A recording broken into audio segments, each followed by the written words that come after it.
one of my friends from the surf club was a member down here, and he suggested I should change to Manly, which I did, and I've never looked back. Hi everyone, we have thousands of community members here at Golf Journeys, but only a small handful of you are actual subscribers. So I would love to ask you a huge favour and see if you could possibly subscribe to this channel. It would mean a tremendous amount to us. It's free and it's actually simple. I would love to come and spend the day with you at your favourite course, so if you could possibly subscribe today, and I'll see you very soon. Hello and welcome to this edition of Tea Time for Golf Journeys. Joining me today is Mark McDougall from Manly Golf Club. Hello Mark, thank you. Well, how are you? Good, thank you. And here we are at beautiful Manly. What a stunning course, and so much history. So tell me, how did you come to join the Manly Golf Club? Well, I was playing golf at Warringah, and about 30 years ago someone suggested me. I was a bit frustrated when getting access to the course. There were so many people playing golf in the 80s. I think it was the Greg Norman boom. But to go down after work or on a day off and try and play a few holes was very hard. You could get into the comps okay, but if you wanted to have a bit of a practice round or a couple of things, it was awkward. Anyway, one of my friends from the surf club was a member down here, and he suggested I should change to Manly, which I did, and I've never looked back. No, 30 years you've been here, and what a magnificent, just the history of the club, looking at the photographs inside, it's quite nostalgic, isn't it? It is. Australia's first major winner came from here, Jim Ferrier. It's a great club. There's a lot of history. It's been here an awful long time. I think the old photos you saw, there was no trees on the course. It was a converted swamp.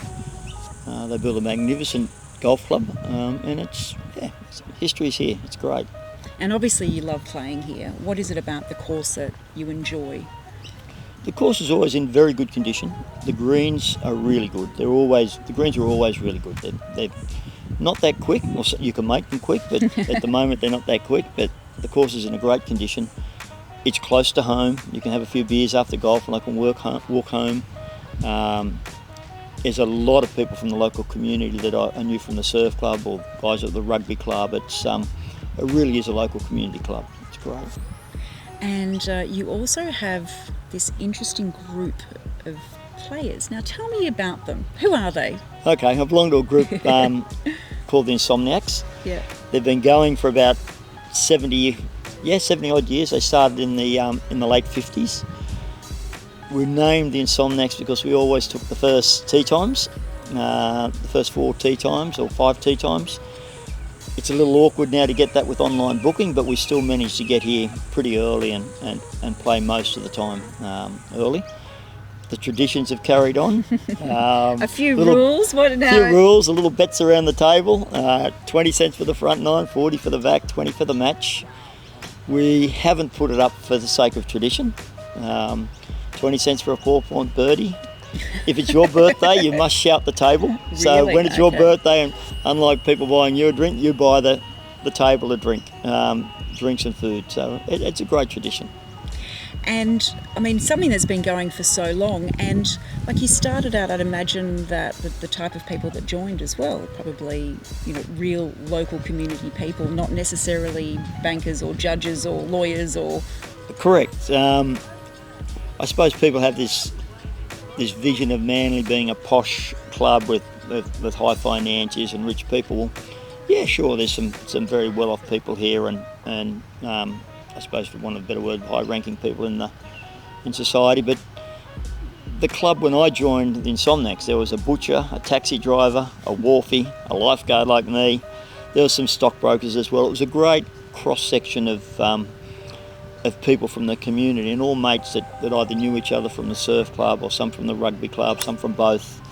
It's a good bond of guys.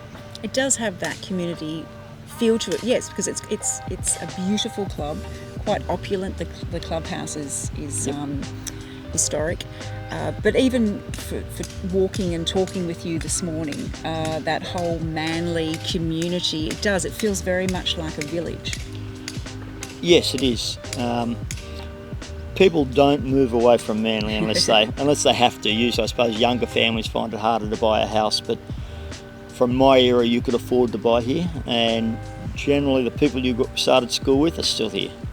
I know, and even walking along the beach with you this morning, it was just beautiful seeing you. I think you bumped into 10 people. It took us nearly an hour to get round to Shelley Beach. How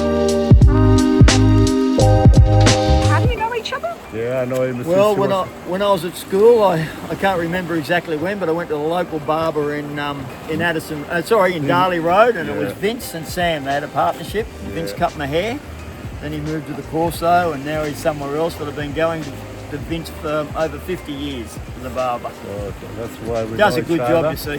Yeah, still doing all right. And what a beautiful part of the world to live in. How blessed are you both? The best place in the world, Manly. Consider ourselves very privileged and lucky to have the true. opportunity to grow up in Manly and have this as our local community. What was it like growing up here as a young man? It was great. I mean, I feel probably blessed and privileged that we're so close to the water. Most of the things you did were water-based. I learnt to swim at the rock pool around there at Ferry Bower. I had both sets of grandparents grew up or be in Bower Street. It was, I was lucky. And then that water baby actually turned into a profession. Yes, became a lifeguard. I went overseas with some friends. Had two very good mates who became beach inspectors, as they were in those days, and I was in the bank. And I felt very envious when they'd tell me about the day, how good it was, how nice it was, the surf was, and there I was in a suit. But anyway, we all went overseas together, and they managed to get jobs as lifeguards in southern England. That's a different story in itself, but that was a great holiday and a great place to go. And anyway, when we came back, they advertised for lifeguards again, or beach inspectors, and I applied and was lucky enough to get a job. So what was it like? How old were you? 20? I was 21 when I started on the beach. And working at one of Australia's probably the world's most iconic beaches. I mean, just pinch yourself. Yeah, it was great. I mean, people talk about Bondi, but I think, okay, we'll give Bondi the most famous beach, but Manly's close to it, and as a beach, I prefer Manly. Yeah, I actually prefer Manly too. Yeah. And just the camaraderie and what was it like during that 40 years? Like, that's how many people spend a time in a profession that they love, turning up every day. Yeah, look, I never had a problem going into work. Sure, you might have something on some days, or you don't feel it, but really, I never minded going into work, and I like the people I worked with.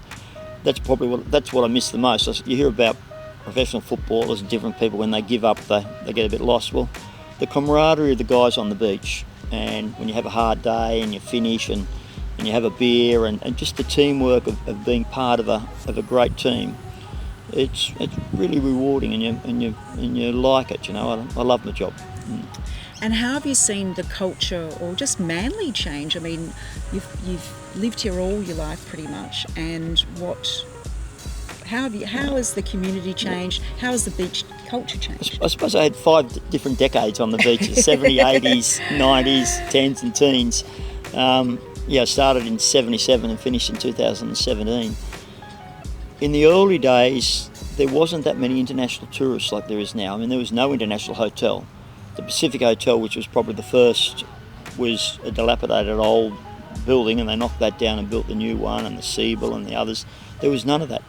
Most of the people who came to Manly in the old days were country people, farmers, different people. They'd come in for stay in flats for a 1 month or 2 week holiday. The whole scene has changed dramatically over the years. For the better, do you think? I mean, you have to move ahead with the times, but like... I don't know whether it's better, but it's certainly different. You roll with the times, that's for sure. I mean, lifeguarding's changed. In the early days, we had a rubber ducky, they'd just come out, but usually you only had a few rescue boards, and there was a belt and reel, which we used in the first year on the beach. That changed. There's more rescue boards, there's jet skis, rubber duckies became more prevalent. but certainly the jet skis come in and change the whole face of lifeguarding, I think.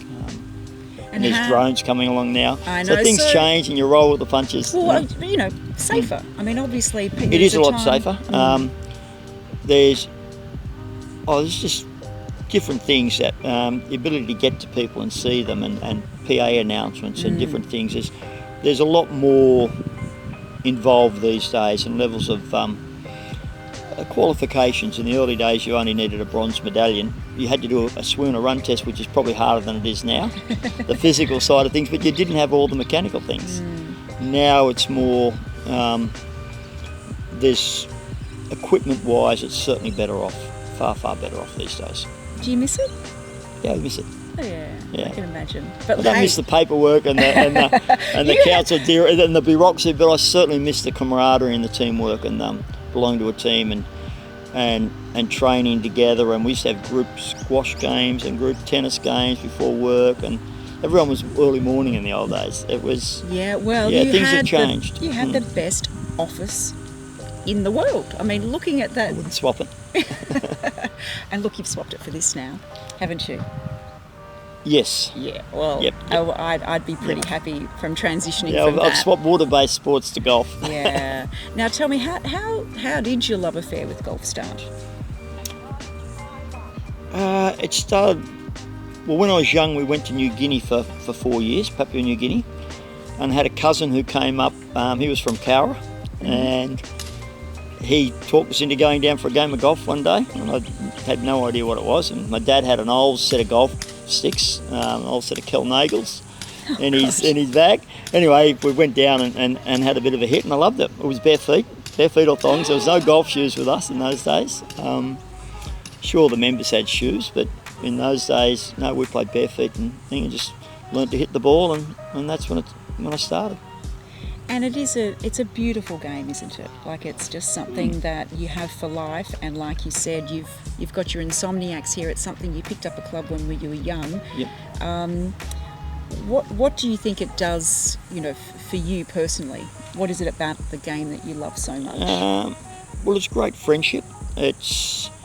You're involved with something. It's not a game that's over and done in 10 minutes or half an hour and you go home. You come down for the day, early morning, you play, we stay for lunch, a few beers. There's a group of us do trips here twice a year at least in Australia. I do the overseas trips with Golf Journeys and some others. It's been a great, since retiring, it's filled the void. It's been fantastic. Well, let's get out there and let's explore and meet some of those insomniacs, shall we? Sounds good to me.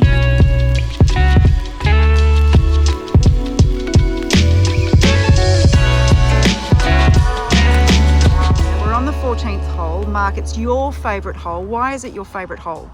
Well, it's my favourite scoring hole. It's an awkward par 4. There's some length in it and it requires a draw off the tee, which is awkward to a lot of people. It's also well guarded at the front, so you need to be able to hit a high shot coming in to stop the ball on the green. If you go right of the bunker, it tends to roll off to the right. If you go left of the bunker, it tends to stay off the green. So you need to be a good shot, you need to do a high, soft landing shot. Why don't you tell me that before? Now, hang on, before you disappear, introduce your playing partners. Now, we're here with, you're part of your Insomniac crew, and also we've got a very special guest here, Joe, too. So please introduce your playing partners, and then you can describe Mark's game for me. Okay, these two guys I've known for a long time. Scott, I met before I started work, but then on the beach, I think he worked in 1980 with me as a beach inspector lifeguard when he was studying accounting. And Joe, when I started on the beach, was president of the Manly Lifesaving Club, former beach sprint champion, as well as a Socceroo representing Australia in the late 70s and early 80s. Very nice. You've got some stiff competition here, Mark. Well, not a golf. I said he's an golfers. accountant and a beach sprinter. No, well, you put all that together, and I'm sure that they can, we'll see how we'll go on the 14th hole. There's always a lot of I'm good looking banter. forward to it. And what about, can you describe Mark's game for me, please? Well, Mark plays off about 7, so compared to Joe and I, he's like Scotty Scheffler. He's a good golfer. considering his age, he hits the ball a long way. He's very, very good putter. Good around the greens. Good putter? He's good, great putter. Do you take nice pills this morning? Yeah, well, you've got to be Good nice. putter. You've got to be nice. So he's playing very, very well for his stage in life, Yep. considering he's nearly 80. Very good. And in terms of the golf club itself, it's magnificent here. Magnificent. What do you love so Beautiful much land, about mate. it? At the moment, the golf course is better than it's ever been. The young fellow we met before, Brendan, who's the superintendent, has done an amazing job, and every member would tell you that right now the course is as good as it's ever been. It's been cleared up. They've cleared up a lot of areas, and they've got a group called the Green Army who come in and weed it and do all that kind of Voluntary. stuff. So it looks really, really good. The fairways are good, the greens are good, the bunkers are good. The young fella's done a really, really good job. So this is as good as it gets here. And what about the people? Joe, tell me, what about the people? People, the members, very sociable. Actually, they're very respected people. They're very good. And they're not big time, just one of us, you know. No big bloody personalities. They're just all one. Yeah. Sums up Manly, really. You're a beautiful community of people, aren't you? Yep. Yeah, we love it. Yeah. All right. Off you hit. Let's Off see we how go. this goes. Good luck.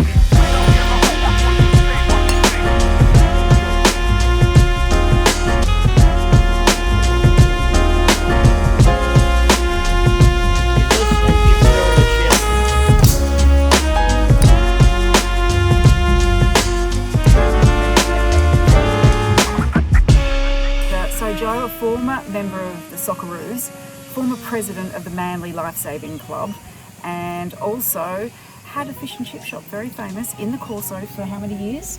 31 years. 31 years. And I worked for I was a worker for another owner, a different person, and I worked 30 years for him. Now, I believe you had some pretty famous people in that fish and chip shop. In the Corso, yes. Yeah, so tell me about that. Who came in dressed all in black? The one and only Johnny Cash. Johnny Cash. And tell me, what was the response like? Did he... Well, this big tall bloke came in, all in black. It was all in black. I said, that can't be him, and turned around, it was him. He had his family there, and the customers were in there, and they all had a chat to him, and he obliged. He was very friendly. And I believe you also had another very famous... Oh yeah, excitement galore. And who was that for? Benny Hill. And did he behave? Typical Benny Hill. He ran in 100 miles an hour, kissed the girls, and ran out. And I said, what are you doing, Billy? He said, I'll be back for lunch after. And about 20 minutes later, he came back and had something to eat. Wow, what a story. Yeah, lovely. Oh. It's on film too. Show that film, all right? You can edit that. I can't edit it to go back in the hole.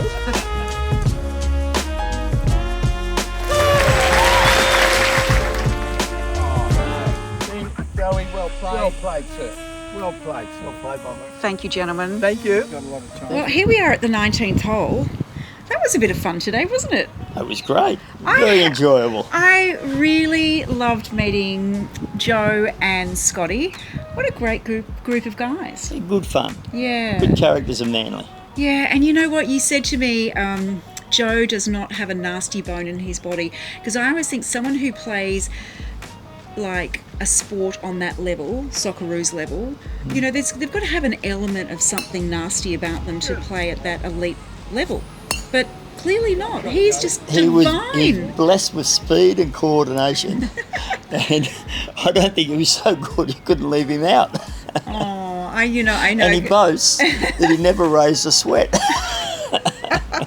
Yeah, it was, and Scotty as well. What a beautiful man! Like that, you can see that out there that the genuine friendship and the camaraderie, and also there's a little bit of sledging, but There's always sledging. Today was just fun, you know. It wasn't a competition. Golf's a serious game, but I mean, it's serious and it's good fun and it's relaxed and it's a level of competition. But when you go out there today and just have a hit like we did, it's just fun. I know, and I love the way Joe was going, what are you using there? Are you using an 8 or a 9 or what? He's not going to get out of those bushes. He's not going to get that shot. It's just, it was lovely, and it was so nice to chat to them, and I can see why the Insomniacs has been going for 70 odd years. Yeah, it's good. You always have an organiser, and the organiser's job's got to be done for at least 10 years. It's not something you take on and then throw it away.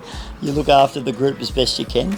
And they're all good. Yeah, they're all good blokes. You don't become an insomniac unless you're a good bloke. Well, that's good to know. And then then it extends not only from here, does it? Like you keep going on. You travel together. We go as well. on trips. We do a couple of trips a year. We have dinners. We go out. The wives tend to all know each other. Yeah, it's a great thing. That's your sort of local crew, and then Golf Journeys. You tend to go abroad. You really like going to Vietnam and Correct. Cambodia and Phuket. Well, Cambodia was good. Phnom Penh. I haven't been to Siem Reap up where Angkor Wat is. Most people probably know Angkor Wat is the area, but it's out of a city called Siem Reap. They have good courses there. I've read. Phnom Penh is great. Yeah, I've played seen some that. of the pictures that look Some incredible. great courses there. And that clubhouse. Wow. Yeah. Chunon is fantastic. Vatanat, fantastic. So I'm going there with Golf Journeys, and before that I'm doing the Vietnam tour. It would be my first time to Vietnam, but I've done a lot in Thailand with Mark. I've done Pattaya, Hua Hin, Phuket, Khao Lak. So they're all good fun and well organised. It's great. And so, of that, you've travelled a fair bit. And is there a bucket list? Like, is there somewhere in particular that you're eyeing off? You're thinking, I'm just waiting for the right Japan moment. is tempting. Yeah, Japan's. But I suppose I've also been to Tasmania, down at Barnbougle. But I do like Thailand. I like what it offers there. It's great. The service, the people, yes, and the culture. I mean, you can't. It's easy, Isn't and, it? and it's well organised. It's good value for money. I suppose you've got this type of bucket list. Like I love tradition. I wouldn't mind playing. I'm not that interested in America, but I like the look of the links courses in Ireland and Scotland and England. Yeah. I wouldn't mind playing something. Have you played Ireland or Scotland? I've been around Ireland and England, and I wasn't playing golf at the time. Okay, all right. Note taking here. We need to do an Ireland and a Scotland tour. I wouldn't mind something like that. Maybe I'll host that one. Oh, that could be good. Now, downstairs we were looking at that incredible piece of canvas. Just explain to me what the history behind that and how that only surfaced a couple of years ago. A few years. I don't know how long it was in the club's possession, but my understanding is that someone bought a house or was new, went under the house and found this piece of material rolled up. When they unravelled it, it was the what I showed you with the AIF scoreboard, and they gave it back to the golf club or donated it to the golf club, and someone had it restored. And in the last lot of years, 3 or 4 years, it's been put up on the wall there. It's incredible in its original format, and even the names and in pencil. You can see in pencil the scores for the day. I find it an incredible document. I don't think I've fantastic. ever seen anything like it.